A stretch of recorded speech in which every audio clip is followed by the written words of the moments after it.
Sievietes iekšējā īpašība, kura padara sievieti par pievilcīgu personību, un tā ir sava personīgā dzīve.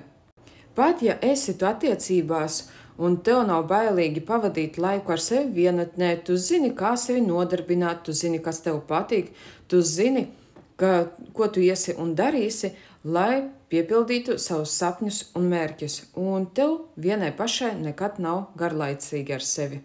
Tu vienmēr zini, kā pareizi un forši pavadīt savu brīvo laiku vienatnē. Kā viens no variantiem tā ir tikšanās ar draugiem. Otrais variants – tavs hobijs, aizraušanās. Trešais variants – rūpes pār sevi. Sava personīgā dzīve tas nozīmē, ka tu zini, kādas ir tavas intereses un aizraušanās. Tu ar tām nodarbojies, nevis izšķītis savā partnerī. Tu seko savām interesēm un savām aizraušanām, saviem hobijiem.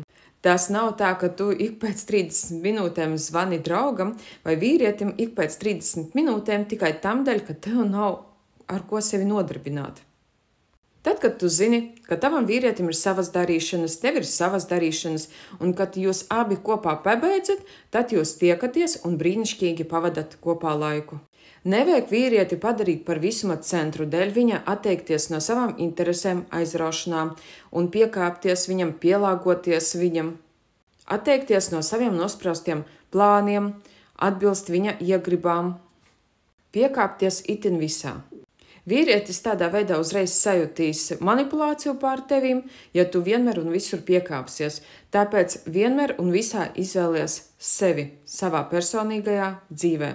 Un tad, kad tu pati būsi piepildīta resursā, tu būsi veltījusi laiku sev, savām interesēm un savām aizraušanām, tad arī attiecīgi tu vīrietim būsi interesanta sieviete, pievilcīga sieviete kā personība.